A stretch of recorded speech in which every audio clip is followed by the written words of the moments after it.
Hello, men and brethren. I'm trying to keep up with all the fancy people, and I need to build me a lathe tool holder for my boring bars. The other day when I had to do a bore, and I had to enlarge, it seemed like I had to go up from a 1/2 inch to like 9/16 or something like that, or just a little over 1/2 inch. I can't remember now, but anyway, I had to bore with a little bitty boring bar that was made to bore or go into one of my boring head. So anyway, I need a tool holder to hold that'll go on the lathe. So what I've got here, this is some 1 by 1.5 inches. This piece is about 5 inches long. This piece is about 3 inches long. And I've got got me some bevels in there. Got some bevels cut on it to where I can weld it properly and get some good weld meat down in there. So anyway, I'm going to weld them together, and we'll come back and look at it here in a minute. Well, there we go. The two have become one. I don't know how many pounds of weld metal I just put into that, but it was a lot of weld metal. So I throwed it in a bucket of water to cool it off. That way it induces plenty of extra stress. I don't think I had enough internal stress in the part. So, you know, throw it in a bucket of water, cool it off real fast, and add some more internal stress. So I'm going to grind this down, you know, a little bit with a hand grinder, and then we'll go put it on the new milling machine table. Well, there's the first side. I went over it with a $5 1/2 inch high-speed end mill that I bought off of Flea Bay, and then sharpened freehand. I've still got some you know, some voids in it, but you know, this over here is the bearing surface. I don't really care about this right here. Doesn't bother me. So we'll flip her over. Whoop, boy, that's dirty as a turtle.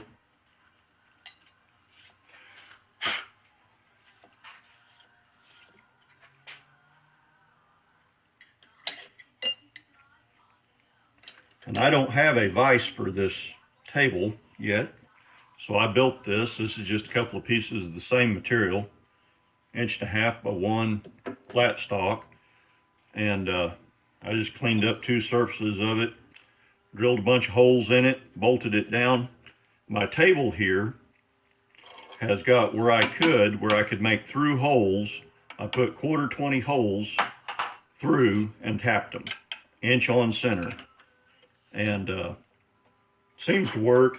I will probably make eventually a 1/2 inch or a 3/4 inch thick sacrificial plate to mount on top of this, because I'm not a machinist. I will eventually get this table with an end mill or with a drill bit or with something and ding dong it up.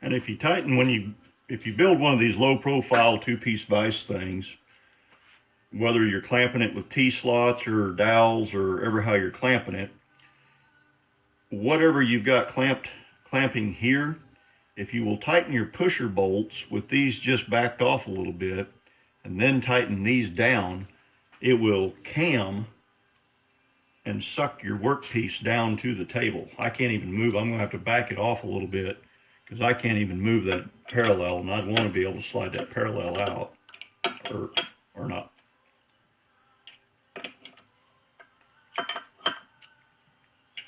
I went too far. Hey, the water went out of my pork steaks that I was defrosting. Do you just want to have sandwiches tonight? Sure, baby. I'm recording. Okay. Are you sure? Fine. Okay.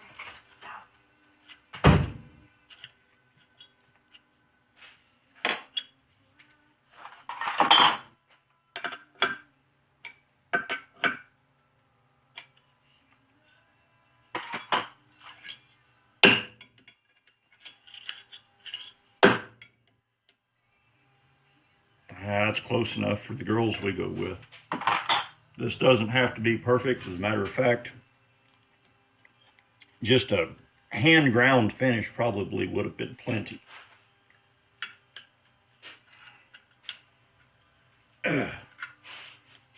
Damn parallel stuck.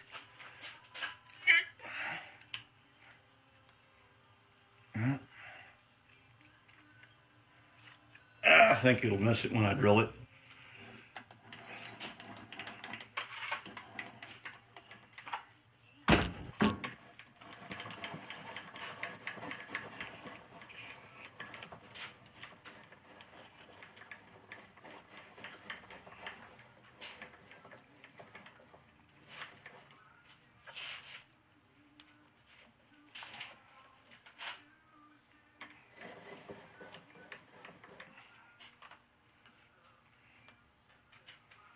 Okay, let's let her rip. I'm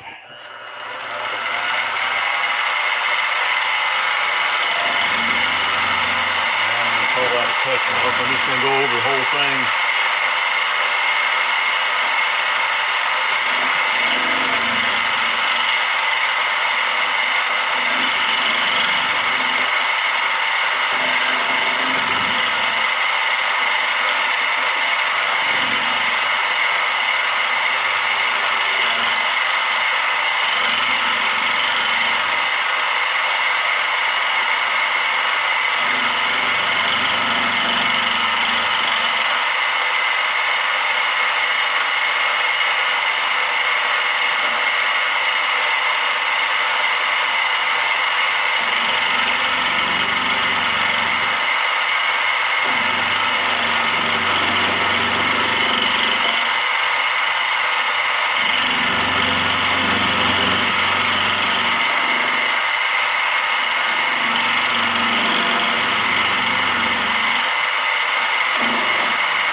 hay dip. Didn't clean up over here, so I'll have to take another pass at it. You don't need to watch me do that. Kind of boring.